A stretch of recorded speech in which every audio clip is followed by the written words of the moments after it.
Ceci est un livre audio autogénéré par Google. Mémoires du XXe siècle. Déjà paru. Dominique Camusso, 100 jours au front en 1915. Un sapeur du Quercy dans les tranchées de Champagne, 2011. Michel Fratissir, Jean Moulin ou la fabrique d'un héros, 2011. Joseph Prudon, Journal d'un soldat, 1914 à 1918. Recueil des misères de la Grande Guerre, 2010. Arlette Lipszycatali, Enquête de mon père, 2010. Roland Gaillon, L'Étoile et la Croix, de l'enfant juif traqué à l'adulte chrétien militant, 2010. Jean Gavard, Une jeunesse confisquée, 1940 à 1945, 2007. Lloyd Dulce, Le bon endroit, Mémoire de guerre d'un soldat américain, 1918 à 1919, 2007. Nathalie Philippe, Vie quotidienne en France occupée, Journaux de Maurice Delmotte, 1914 à 1918, 2007. Paul Guillaumat, Correspondance de guerre du général Guillaumat, 2006. Emmanuel Handrich, La résistance pourquoi, 2006. Norbert Bellange, Quand Vichy internait ses soldats juifs d'Algérie, Bedeau, Sud-Oranais, 1941-1943, 2005. Annie et Jacques Quérel, Un poilu raconte, 2005. Michel Fauquier, Itinéraire d'un jeune résistant français, 1942-1945,2005. Robert Verdier, Mémoire 2005. Erkoupchou, La nuit des Walpurgis. Avoir 20 ans à Langenstein, 2004. Groupe Saint-Maurien contre l'oubli, Les orphelins de la Varenne, 1941-1944, 2004. Michel Wasserman, Le dernier potlatch, Les Indiens du Canada, Colombie-Britannique, 1921. 2004. Préface.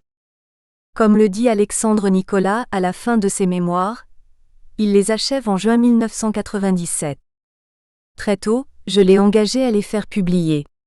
Il n'y voyait aucun intérêt. Il avait écrit ces pages pour nous, pour la famille, pour qu'un jour ses descendants se souviennent de l'abomination des guerres mais aussi de la fraternité des hommes animés par une belle cause. En même temps, il pensait que peu de monde s'intéresserait à cette période horrible du XXe siècle. Les jeunes allaient vite oublier tout cela. Il le dit clairement dans sa conclusion. Aux générations qui montent, la guerre que j'ai vécue va leur paraître bientôt aussi lointaine que la guerre de Troie. J'avais beau lui montrer qu'elle intéresse toujours les littéraires et même les historiens, il n'en démordait pas. Il avait consenti à se lancer dans ses souvenirs parce que je le harcelais de questions, et que j'avais fait rejaillir les souvenirs. Mais rien d'autre. C'est vrai que je les ai harcelés de questions, mes parents. Lui pour sa guerre et elle pour son école Ibn Khaldoun, à Sidi Bel Abbès. J'avais acheté un petit magnétophone, et je le cachais sur la table où nous mangions. Comme je n'habitais plus alors avec eux, quand je revenais, c'était un bonheur de se replonger dans le passé et d'essayer de le comprendre. Je me souviens de la première fois où j'ai utilisé ce stratagème. Nous étions en l'été 1993 à la table du jardin, sous le prunus plein de fruits, sur cette terrasse qui ressemblait à celle de l'école Ibn Khaldoun, où nous retournions de temps à autre revoir les amis. Il y avait bien 3 heures que nous parlions et mon père s'était lancé dans la bataille de Cassino, avec des souvenirs pointus de tirailleurs, bataillons, régiments, sigles de plus en plus présents et obscurs, lieux inconnus, Belvédère, Olivella, Vénafro, Ravin de Gandouette. Et moi qui opinais toujours, plus préoccupé de surveiller mon matériel que d'écouter vraiment. Alors ma mère intervint soudain pour se moquer gentiment de moi. Je hochai de la tête et acquiesçais sans cesse, mais on verrait demain si j'avais retenu quoi que ce soit. J'en fis le pari. On adorait parier à l'époque. La récompense était presque invariablement un couscous dans un restaurant. J'ai passé une bonne partie de la nuit à décrypter mes cassettes. 1 heure d'enregistrement et pointilleuse comme je voulais l'être, ne rien négliger d'un mot, d'une exclamation même, c'était 4 heures de décryptage et ensuite une grande heure de mise au propre. Mais le lendemain, la stupéfaction. Mon appareil planqué, mes feuilles planquées, je les lisais tout de même en affectant le plus grand naturel. Ils éclatèrent de rire et acceptèrent le petit enregistreur qui m'accompagnait toujours. C'est ainsi que tout commença. Partir ensemble sur place pour parfaire le récit s'enchaîna tout naturellement. Alors que nous étions retournés plusieurs fois en Algérie, mon père n'avait plus revu ni Cassino, ni les routes le menant dans les Vosges puis en Allemagne. Découvrir Cassino et Orbey avec mes parents a été très émouvant. Mon père avait écrit déjà une grande partie de ses souvenirs. Mais voilà qu'il revenait en foule avec plus de détails. Dans la petite ville de Cassino, il n'arrivait plus à retrouver le mont Belvédère, lieu de la bataille si meurtrière où la chance l'accompagna sans cesse. Nous demandions aux passants « Où se trouve le Belvédère ?» Et on nous envoyait à un restaurant. Grâce à une carte, le nom du village de Terrel le met sur la piste. Le voilà, il le reconnaît soudain surtout à son ravin Gandouette, un pli profond au flanc de la roche et qui protégea plus d'un tirailleur. Alors pourquoi mon père cède-t-il enfin à mes instances ? Il me semble qu'il obéit à un double hasard. Une double rencontre. 2 livres lus récemment Cassino, une amère victoire de John Ellis, Editions Albin Michel, 1987 et Zidoul Goudam de Jérôme Légat, Editions Cheminement 2007. Aux pages 172 à 173 du premier et à la page 200 du second, mon père a trouvé la même citation. Au même moment de l'histoire, les hommes du 4e RTT qu'il prononce toujours œil-teuteux, lancés sous la mitraille sur les pentes du Belvédère. 5 petites phrases chez l'un, 3 chez l'autre. C'est moi qui les souligne. Chez John Ellis, on lit chapitre 7, une question d'honneur. Gandouette mène la bataille du Belvédère. Avant de donner l'ordre d'attaquer au 4e RTT, on décida d'attendre la jonction de toutes ces unités avec la compagnie Jordi. Le groupement se fit longtemps attendre. À l'exemple de Jordi, le lieutenant Boicaz et le lieutenant Nicolas, les chefs des 2 sections de la 10e compagnie arrivés en renfort la nuit précédente, ne se faisaient guère d'illusions. Ils pensaient que sans l'apport de forces conséquentes, une reprise de l'attaque et peut-être même la conservation du terrain ne pouvait être envisagée. Ils avaient tiré un certain fatalisme de l'examen de leur situation. Ainsi, après avoir décrit les effroyables souffrances que leur récente escalade nocturne avait imposées à ces tirailleurs, Nicolas avait déclaré au commandant de la 11e compagnie : « Non, Jordi, personne ne pourra jamais savoir ce que nous avons fait. Personne ne le soupçonnera. Ces choses-là, vois-tu, nul ne saurait les raconter. Elles disparaîtront avec nous. Les Français n'en sauront rien, jamais. » Au moment même, Gandouette avait terminé le regroupement de ses forces. Elles partirent à l'aube. Après avoir franchi le Séco, elles atteignirent l'entrée du ravin. Chez Jérôme Légat, dans son chapitre « 3e époque au son des mandolines », page 200, les phrases qui nous concernent ici sont isolées, seulement mises en exergue. Personne ne pourra jamais savoir ce que nous avons fait. Ces choses-là disparaîtront avec nous. Les Français n'en sauront rien. Lieutenant Nicolas. Il n'y avait qu'un lieutenant Nicolas, Alexandre Nicolas, dans le 4e RTT à la montée du Belvédère, le 25 janvier 1944. Mon père se souvient qu'en effet il les a dites, ces petites phrases. Bien sûr qu'il les avait oubliées. Il les trouve même passablement banales et s'étonne qu'à 20 ans d'intervalle 2 historiens de la bataille de Cassino les rappellent. Mais oui, c'est lui, il est étonné et ému. Puis-je donc supposer que ce double écho de phrases banales dans un moment si peu banal de la grande histoire a bousculé la modestie paternelle ? C'est en tout cas, en instituteur vertueux qu'il a toujours été, qu'il a rédigé le manuscrit de ses mémoires de guerre. À la main, avec de l'encre noire dans un encrier de porcelaine et 3 plumes sergent-major qui écrit-il sur son manuscrit comme ces tirailleurs ne se sont jamais dégonflés. Mon père non plus ne se dégonfle pas et va jusqu'au bout de son temps, sous le casque de l'armée. Le livre s'achève sur une évocation des unités territoriales, pendant ce qu'on appelait alors les événements d'Algérie. Son dernier chapitre, il le traite sur un mode burlesque, parodique même. Car cet homme, si admiratif du corps expéditionnaire français et de ses éléments, si fidèle à ses amis restés dans l'active, si plein toujours de l'épopée qu'il a vécue alors qu'il n'avait pas 30 ans, n'arrive pas à apprécier la façon dont les territoriaux avaient pris leur mobilisation. L'époque n'était plus la même, ni la guerre ni les enjeux. Et puis peut-être même que les saucisses grillées et les liquides anisés dont il sourit n'étaient qu'un moyen de tromper une certaine angoisse. Peut-être aussi que la situation de Sidi Bel Abbès, où la Légion tenait tout d'une poigne robuste, rendait moins dramatique le temps d'appel de ces territoriaux. Mais il vient de me le redire, cette description n'est qu'humoristique et ne se veut pas une critique de l'armée. L'armée, il a su la critiquer, de façon discrète mais répétée. Ou plutôt que l'armée, le gouvernement qui lui dictait ses lois. Des conduites qui par leur injustice n'ont su qu'amener les indépendances de la Tunisie puis de l'Algérie, qu'on le préfère au lieutenant Mohamed, d'active et plus vieux que lui, chapitre la fin de la bataille du Belvédère, mais connaissez-vous le règlement ? Quand deux officiers à grade égal demeurent, c'est toujours l'Européen qui prend le commandement. Exécution. Que le général de Gaulle, dont il est si fier d'avoir une dédicace, ait retiré sa légion d'honneur à l'abbé Béringuet. Que l'ensemble des troupes du Maghreb au retour chez elles ait rencontré l'indifférence, et c'est un euphémisme, des pouvoirs français. Que le futur président de l'Algérie, Ahmed Ben Bella qui était à Cassino comme lui, n'ait pas été remercié à sa juste valeur et qu'on lui ait préféré le fils d'un béni oui-oui en place. Mais c'est sa vocation d'enseignant qui l'amène à refuser d'entrer dans l'active. Le maniement des armes ne lui plaît pas, et le commandement des hommes ne vaut pas une classe qu'on entraîne aux découvertes. Ainsi, jusqu'au bout, modéré et tolérant, il reste celui qu'il fut dans une de ses plus belles pages, le face-à-face avec l'Allemand perdu dans la forêt vosgienne. Mireille Nicolas. Venelle, mars 2011. La mémoire est le miroir où nous regardons les absents. À mon frère Marcel mort au champ d'honneur. À Orbey le 15 décembre 1944. À mes copains de la promotion 1934 à 1937.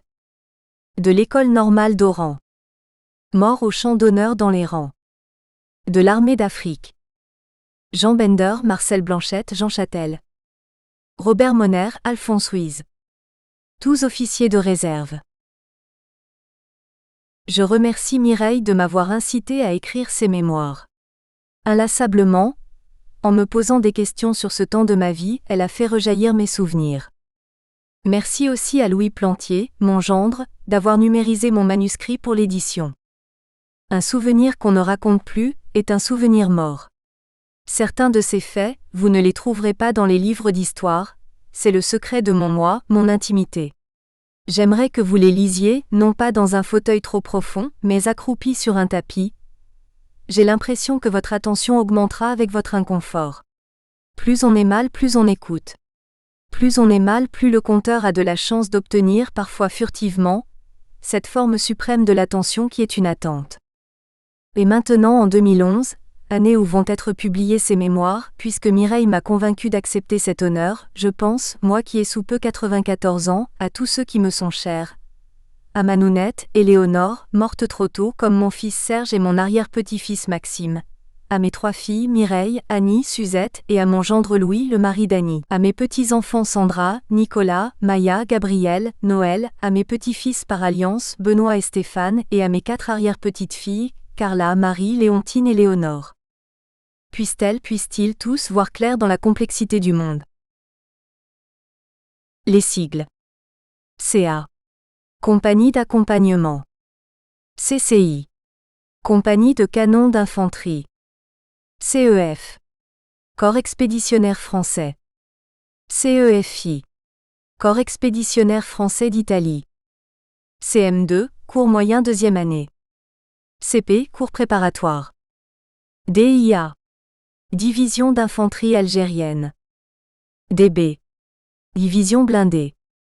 DIM. Division d'infanterie marocaine. EN. École normale. EOR. Élève officier de réserve. EFI. Force française de l'intérieur. FLN. Front de libération nationale.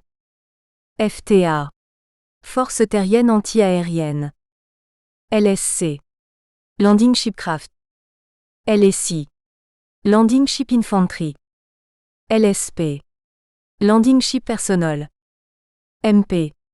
Military Police. OSS. Ouvrier sans spécialité. Page C. Poste de commandement. PMS. Préparation militaire supérieure. RAA. Régiment d'artillerie algérienne. RIA, Régiment d'infanterie alpine. RTA. Régiment de tirailleurs algériens. RPNA. Régiment de pionniers nord-africains. RTT. Régiment de tirailleurs tunisiens. SIS. Service d'information secret. UT. Unité territoriale. L'incorporation. Le Telag, petit village de l'Oranie où j'enseigne depuis octobre 1937, la deuxième année scolaire s'engage. Nous sommes en fin octobre 1938. Un gendarme pénètre dans ma petite classe de CP, me tend un pli, me fait signer un récépissé. Et voilà. Je m'y attendais. Je dois rejoindre le 5 novembre, Oran pour accomplir mes 2 ans de service militaire destination Hyères, ville que j'avais choisie. Ayant accompli pendant 3 ans à l'école normale, la préparation militaire supérieure, PMS, j'avais le droit de choisir sur une liste qu'on m'avait signifiée mon régiment d'infanterie. Mon père m'avait conseillé cette belle ville du Var, Hyères. La ville aux palmiers au bord de la Méditerranée, où le 3e RIA. Régiment d'infanterie alpine, tenait garnison. Et c'est ainsi que le 12 novembre 1938 j'arrivais, et j'étais admis immédiatement au peloton des EOR, élèves officiers de réserve. Je garde un excellent souvenir d'hier car 3 bons amis de l'EN m'accompagnaient dans ce régiment. Georges Cohen, Robert Moner et Paul Olives. Ensemble, le dimanche nous déjeunions dans un restaurant ensemble, nous visitions Toulon, la presqu'île de Gien. De grandes manœuvres alpines nous permirent de pousser jusqu'à Saint-Véran, le plus haut village d'Europe, dans cette magnifique région du Queyras, où j'allais revenir bien plus tard, à Guillestre, pour l'enterrement d'un de mes futurs chefs, le général d'armée Guillaume. Infanterie alpine, c'est la montagne, la neige, mais heureusement, ces manœuvres achevées, hier et ces mimosas nous attendaient. Et en avril 1939, c'est le départ pour tous les 3 pour Saint-Mexan-l'École, afin d'accomplir notre stage d'officier de réserve. Déjà, les bruits de bottes résonnaient à l'est et l'intense entraînement que nous subissions nous plongeait dans une constante anxiété. Saint-Mexan-l'École. Lever 6 heures pour être prêt à 7 heures au petit déjeuner, puis tenue de campagne et départ à 7h30 pour les nombreux terrains d'exercice de combat aux noms enchanteurs, le Panier Fleuri, le Val des Jonquilles, le Creux-Niortais. Qu'importe le climat ou la température, nous revenions très souvent crottés, trempés, et il fallait immédiatement en arrivant et par priorité, nettoyer son arme, la graisser, et quelques minutes après se changer pour assister dans l'amphithéâtre à un cours d'histoire militaire, de géographie, de cartographie. Midi. C'était le réfectoire. Ah! Quel appétit! Nous n'avions eu à 10 heures sur le terrain de manœuvre qu'un rapide casse-croûte. Une boule de pain, une boîte de sardines à l'huile ou de singe pour 4. La nourriture, copieuse, bien préparée avec son carin de vin. C'était une heure, hélas trop brève, de détente, de bien-être. À 13h30 et jusqu'à 17h, c'était le retour au crapahutage. 18h, en études, et jusqu'à 20h sur nos cahiers de combat, nous mettions au propre les différents exercices de la journée, le résumé des cours reçus. Des cahiers qui devaient être tenus d'une façon irréprochable. Notre lieutenant de section Berthaud, notre instructeur, un ancien instituteur ayant choisi l'armée, les ramassait en fin de semaine et les notait, notes comptant en fin de stage, 6 mois à notre classement. Ce stage se terminait quand, le 2 septembre, l'Angleterre et la France déclaraient la guerre à l'Allemagne. Le lendemain, amphi de garnison, sur un immense tableau noir, les villes où l'aspirant sera affecté. Le choix se fait au classement de sortie. Le mien me permet de choisir Constantine. Pourquoi ? Parce que les élèves ayant fait de l'arabe doivent choisir les tirailleurs. Mon choix en outre, être en Algérie non pas pour fuir les combats à venir, mais éloigné des miens depuis longtemps, je désirais ne pas avoir la Méditerranée comme obstacle. Pourquoi Constantine ? Eh bien, parce que mon ami Olives allait à Guelma, et qu'un autre copain du stage, Voirin, était de Constantine et me vantait souvent la beauté de sa ville. Je ne devais pas regretter ce choix. Après être passé chez le tailleur militaire pour ma nouvelle tenue d'aspirant et surtout pour être coiffé du beau képi bleu horizon cerclé de son liseré d'or, c'est le photographe qui nous invitait à passer à la postérité. Quelle fierté d'envoyer aux siens l'image de ce beau jeune homme frais et moulu, sorti d'une école militaire renommée. À cette époque, en Algérie, la tenue militaire d'officier ouvrait tous les cœurs des jeunes filles. Et nous voilà Georges Cohen, Robert Moner, Paul Olives, René Voirin et moi, embarquer à Marseille pour rejoindre tous les 5, le Constantinois et être admis aux premières classes du navire et à la table du commandant de bord en tant qu'officier. Constantine. Notre régiment, le 7e RIA en garnison à la Casbah de Constantine, s'était embarqué pour la France depuis le 2 août. Nous étions donc affectés au dépôt du régiment. Sa mission ? Faire de l'instruction militaire aux engagés en vue des prochains renforts à rejoindre le régiment au cas où les prochains combats provoqueraient des pertes d'effectifs à combler. Heureusement, la drôle de guerre s'installait et l'armée française, en entier, attendait le choc qui ne vint qu'en mai 1940. Cette drôle de guerre, sans combat, sans perte de vie humaine, permit à ceux de l'arrière de mener une vie, surtout nous, jeunes officiers célibataires de 23 ans plutôt fastueuses. Les cinémas avaient rouvert. Les balles attiraient tous les jeunes inquiets au début de la déclaration de guerre et heureux après quelques mois qu'on leur permette de vivre ces moments de répit. J'étais installé dans une petite et modeste chambre réquisitionnée, meublée, dans le quartier européen rue Rouault de Fleury. Mon capitaine Denay, obèse, c'est pour cette raison qu'il n'avait pas accompagné le régiment en France, m'avait demandé de monter son cheval afin de lui donner quelque exercice. Ce brave capitaine n'arrivait plus à l'enfourcher. C'est avec cette bête très calme parce qu'à la limite de la Réforme, comme son maître, que je visitais les dimanches, les environs de la Cirta antique, le Djebel Ouak sauvage, le bois de la Légion d'honneur et ses sentiers fleuris, les rives du Rumel, le fort de Sidi Msid. Je n'avais jamais exercé de pouvoir puisque j'étais instituteur, et souvent l'enseignant méprise le pouvoir. Je n'ai commencé à connaître son charme que lorsque j'étais aspirant à Constantine. Alors j'ai ressenti que le pouvoir d'un homme sur les hommes était délectable mais aussi que ce pouvoir est fragile. Si le chef ne s'expose pas plus que le soldat qu'il commande, s'il ne donne pas l'exemple du sacrifice, l'obéissance nourrit la révolte. C'est de Constantine que je partis en février 1940 pour une permission de détente de 21 jours. Depuis mon incorporation, je n'avais plus vu les miens. C'est pendant cette permission, à Saïda, que je vis pour la dernière fois mon père qui devait décéder le samedi 18 mai 1940 à l'hôpital d'Oran. De retour de permission, un bataillon de marche est constitué pour rejoindre la Tunisie, calme au point de vue militaire. Nous espérons que vous avez apprécié cet aperçu. Pour continuer à écouter ce livre audio sur Google Play Livres, utilisez le lien dans la description de la vidéo.